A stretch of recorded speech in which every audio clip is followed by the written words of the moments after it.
Here in Germany, clashes have broken out between police and protesters at an unauthorized demonstration in Berlin. At least 174 people were arrested and dozens of police officers were injured. Now, some demonstrators used fireworks, set fire to barricades and pelted police with stones and bottles. Pro-Palestinian protests were also held in other German cities on Wednesday, including Frankfurt, where police used water cannons, and in Nuremberg. Now, authorities had banned such protests sparked by the ongoing conflict between Israel and Hamas to prevent any possible anti-Semitic incidents. DW correspondent Hans Brandt from our parliamentary studio told us more about these illegal demonstrations happening in Germany. Yes, indeed. We've just seen the pictures of those demonstrations, which were banned for fear of incitement, in other words, for fear of anti-Semitism turning into calls for violence, for instance, against Jews or against Israel. These bannings led to those clashes. Now, this is obviously an assessment that the police, the authorities have to make. There have been similar demonstrations elsewhere in Germany that have been entirely peaceful. So it's also possibly a situation that is particular to Berlin, where the situation is particularly heated at the moment. Tempers are particularly heated at the moment. There have also been other anti-Semitic incidents, such as Stars of David being sprayed on certain buildings, and there has even been an attempted attack on a Jewish cultural center with Molotov cocktails.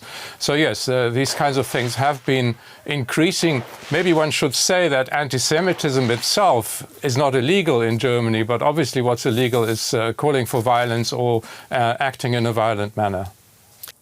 Hans Brandt speaking to us there. Now, one of modern Germany's founding principles is support for Israel and the protection of Jewish people. It's one aspect of atonement for the Nazi-era Holocaust, or Shoah, as it's also known, in which some 6 million Jews were murdered. Now, the recent rise in anti-Semitic incidents has prompted concern among young Jewish people here, but they say that they refuse to be intimidated. This Berlin synagogue could have been set on fire had the Molotov cocktails not fallen short and struck the sidewalk in front of the building. Deborah Kogan is vice president of the German Union of Jewish Students. She knows the targeted Jewish community well. I was shocked, of course, that a synagogue was attacked, but especially this one, because it is a very small community. And I didn't expect something like that. You had the feeling of at least being safe here, but as we see now, that's not the case. Kogan's impression is that there is now more police presence in front of Jewish institutions. Still, many Jewish people in Berlin are opting to stay at home. When I walk by some Jewish institutions, sometimes I only see one police officer, and I've often noticed that they're looking at their cell phones instead of keeping an eye on what's going on around them.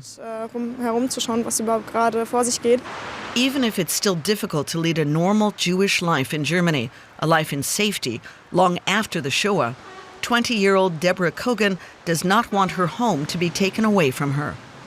We have had over 1,700 years of Jewish life here, and I would say that Jews have always been part of Germany.